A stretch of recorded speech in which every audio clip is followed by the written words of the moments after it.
जादुई आईना पूरी तरह बनकर तैयार हो चुका है। अब मैं पूरी दुनिया पर राज करूंगा, लेकिन उससे पहले मैं उस अच्छी जादूगरनी को बंदी बनाऊंगा। तुम चिंता मत करो बेटा, सब कुछ ठीक हो जाएगा। अरे ओ जादूगरनी, आजकल तुम्हारे भलाई के चर्चे तो पूरे राज्य में हो रहे हैं। थोड़ा सा हमारा भी भला कर दो। अरे दुष्ट जादूगर, तू फिर से आ गया। आज तो मेरे हाथों से नहीं बच पाएगा। जादूगरनी तुरंत अपनी जादुई छड़ी से उसके ऊपर वार करती है, लेकिन जादूगर अपना आईना सामने कर देता है तो वह अच्छी जादूगरनी उसी आईने के अंदर चली जाती है। ओ दुष्ट जादूगर, मुझे यहाँ से बाहर निकाल। मेरी अच्छी जादूगरनी, अब इसी आईने में सड़ती रहो पूरी जिंदगी। अब तो मैंने इस जादूगरनी को कैद कर लिया है। चलो अब महाराज को बंदी बनाता हूँ और खुद इस राज्य का राजा बन जाता हूँ।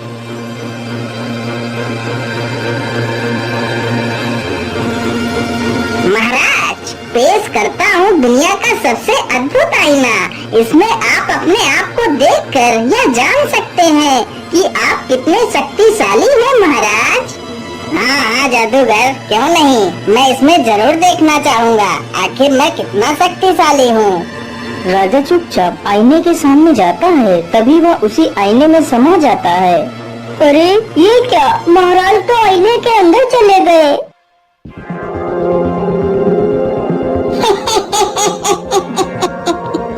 ध्यान से सुनो मेरे दरबारियों, आज से तुम्हारा राजा मैं हूँ। अरे दुष्ट जादूगर, हम तुझे जिंदा नहीं छोड़ेंगे। सैनिक जैसे ही आगे बढ़ते हैं, जादूगर उन्हें वश में कर लेता है। राज्य सभा में जितने भी लोग थे, उन सभी को वह जादूगर अपने वश में कर लेता है।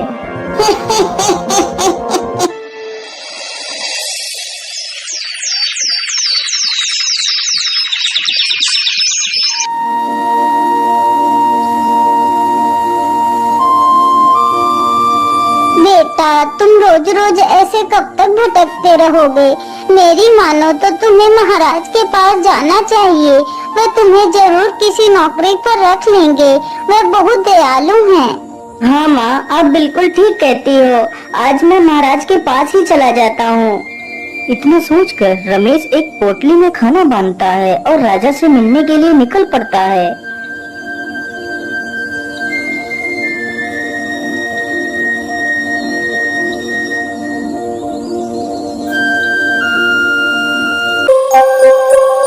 अरे कौन है तू और मुंह उठाकर कहाँ चला आ रहा है? मेरा नाम रमेश है और मैं महाराज से मिलने के लिए आया हूँ। महाराज से मिलने? लेकिन उनसे मिलने के लिए तो तुम्हें इस आईने के अंदर जाना पड़ेगा। लेकिन मैं कुछ समझा नहीं, आप क्या कहना चाहते हैं? मैं यही कहना चाहता हूँ कि मैंने तुम्हारे महाराज को बंदी बना लिया है और अब मैं खुद इस राज्य का राजा बन गया हूँ। वैसे तो मैं एक जादूगर हूँ। अरे दुष्ट जादूगर, तू मेरे महाराज को छोड़ दे, नहीं तो मैं तुझे जिंदा नहीं छोड़ूंगा। बेचारा रमेश जैसे ही उस पर प्रहार करने के लिए आगे बढ़ता है, तभी वह जादूगर तुरंत ही अपने आईने को रमेश के सामने कर देता है, तो रमेश भी उसी आईने में समा जाता है। अरे ये मैं कौन सी दुनिया में आ गया? लेकिन यहाँ पर तो कोई भी नहीं दिखाई दे रहा है। आखिर महाराज कहाँ पर हो सकते हैं? चलो सीधे ही चलता हूँ।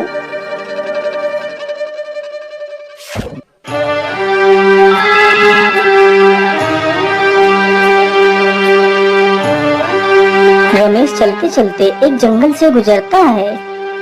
ओहो, चलो जाओ यहाँ से। अब तुम दोनों बड़े हो चुके हो। अब तुम दोनों को हम खाना नहीं खिला सकते, इसलिए तुम दोनों को खाना ढूंढकर खुद खाना चाहिए। लेकिन पिताजी, अभी तो हम खाना ढूंढ नहीं सकते। कुछ दिनों के लिए हमें और रुक जाने दीजिए। लेकिन कौवा जान चुका था कि उसके दोनों बच्चे अब खुद पर निर्भर होने के काबिल हो चुके हैं, इसलिए कौवा अब उन दोनों बच्चों को अपने ऊपर निर्भर नहीं रखना चाहता था। इसलिए कौवा उन दोनों को भगा रहा था। कौवे की ये सारी करतूतें रमेश नीचे खड़े होकर सुन रहा था। अरे ये कौवा तो अपने बच्चों को खाना देने से मना कर रहा है, इसे ऐसा नहीं करना चाहिए। चलो भागो तुम दोनों यहाँ से, नहीं तो मैं तुम दोनों को चोंच मार मार कर भगाऊंगा। अच्छा ठीक है पिताजी, हम दोनों यहाँ से चले जाते हैं। इतना कहकर दोनों बच्चे पेड़ से नीचे उतरकर वहीं बैठ जाते हैं। अरे बच्चों, तुम परेशान मत हो, मैं तुम्हें अपना खाना दे देता हूँ। इतना कहकर रमेश अपनी पोटली से 2 रोटियां निकालकर उन दोनों बच्चों के सामने रख देता है। हे नेकदिल इंसान, हम तुम्हारा ये एहसान कभी नहीं भूलेंगे। इतना सुनकर रमेश आगे बढ़ता है, तभी अचानक से काले बादल छा जाते हैं और जोर जोर से हवाएं चलने लगती हैं। अरे ये क्या, अचानक से इतने काले बादल कहाँ से आ गए? मुझे लगता है अब तो जोर की बारिश आने वाली है। मैं ऐसा करता हूँ, जल्दी से किसी सुरक्षित स्थान पर चलकर छिप जाता हूँ।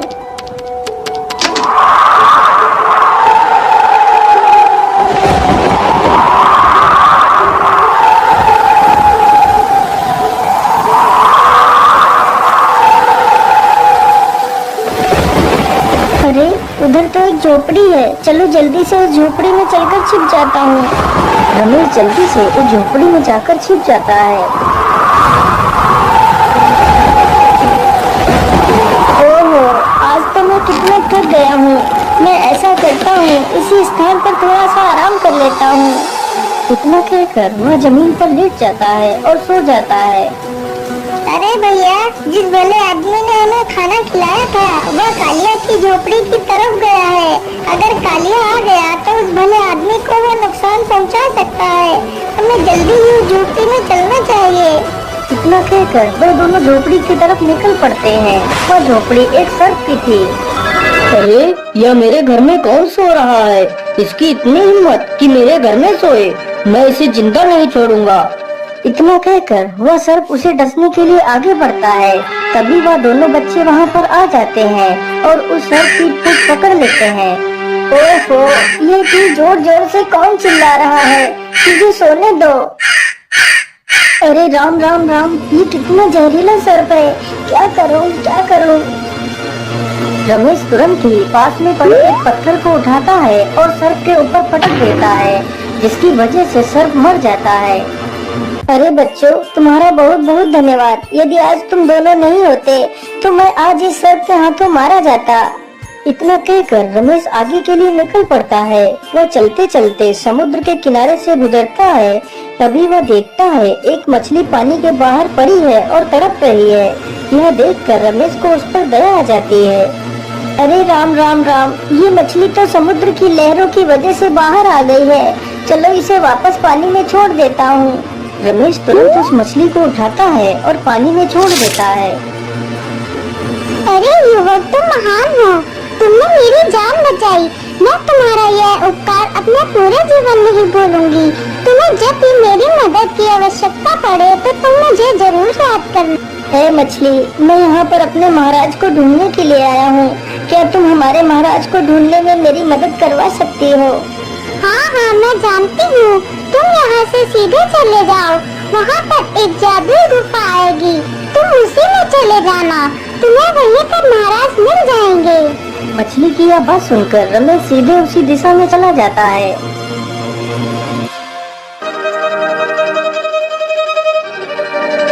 मुझे लगता है यह वही गुफा है जिसकी बात वह मछली कर रही थी। चलो इसके अंदर चलता हूँ। रमेश गुफा के अंदर चला जाता है तो देखता है गुफा में कई सारे लोग बंदी हैं, जिसमें वह अच्छी जादूगरनी भी शामिल थी। महाराज, आप तो इस पिंजरे में बंद हैं, मैं आपको यहाँ से कैसे आजाद कराऊं? अरे बेटा, इस पिंजरे से आजाद भी हो गए तो क्या, इस आईने से बाहर कैसे निकल पाएंगे? लेकिन आप कौन हो? मैं एक जादूगरनी हूँ। मुझे उस जादूगर ने धोखे से बंदी बना लिया है। हे जादूगरनी, क्या यहाँ से बाहर निकलने का कोई मार्ग नहीं है? बेटा, यहाँ से बाहर निकलने का बस एक ही रास्ता है। तो आप जल्दी से बताइए वह रास्ता क्या है, मैं आप सभी को यहाँ से आजाद कराऊंगा। यहाँ से बाहर निकलने के लिए हमें एक जुगनू पत्थर ढूंढना होगा, जो पत्थर समुद्र में मिलेगा। यदि वह पत्थर मिल जाए तो मैं उस जादूगर को अच्छा मजा चखा सकती हूँ। हे जादूगरनी, आप चिंता न करें, मैं जल्दी ही उस जुगनू पत्थर को ढूंढ कर लाऊंगा। इतना कहकर रमेश वहाँ से निकल पड़ता है और समुद्र के किनारे पहुँच जाता है। हे मछली मेरी दोस्त, तुम कहाँ हो? मुझे तुम्हारी मदद की आवश्यकता है। बोलिए दोस्त, तुम्हें मेरी क्या सहायता चाहिए? मेरी दोस्त, मैंने अपने महाराज को ढूंढ लिया है, लेकिन अब मैं एक चमकीला पत्थर ढूंढ रहा हूँ। यदि वह पत्थर मुझे मिल जाए तो मैं अपने महाराज के साथ साथ बाकी सारे लोगों की भी जान बचा सकता हूँ। अरे तुम चिंता मत करो, मैं जानती हूँ वह चमकीला जुगनू पत्थर कहाँ है। तुम यहीं रुको, मैं अभी वह पत्थर लेकर आती हूँ। मछली तुरंत पानी में जाती है और कुछ ही देर में वह चमकीला जुगनू पत्थर लेकर आ जाती है। जुगनू पत्थर देखकर रमेश बहुत ही खुश हो जाता है और जल्दी से वह पत्थर लेकर वहाँ से चला जाता है। ये लीजिए जादूगरनी, मैं उस जुगनू पत्थर को ले आया हूँ। जादूगरनी तुरंत उस जुगनू पत्थर को अपनी छड़ी से स्पर्श कराती है तो जुगनू पत्थर उसी छड़ी में समा जाता है, तो वह और भी ज्यादा शक्तिशाली हो जाती है। जादूगरनी का पिंजरा अपने आप ही नष्ट हो जाता है। फिर वह सभी को आजाद करा देती है। अरे जादूगरनी, हम यहाँ से आजाद तो हो गए, लेकिन हम यहाँ से बाहर कैसे निकलेंगे? महाराज, यह एक जादू नगरी है।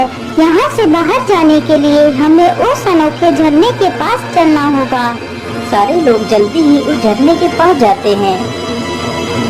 लेकिन यहाँ पर तो कोई रास्ता नजर नहीं आ रहा है। महाराज, आप फिक्र मत करिए, मैं अभी रास्ता बनाती हूँ। जादूगरनी ने तुरंत ही अपनी जादू छड़ी से एक रास्ता बना दिया।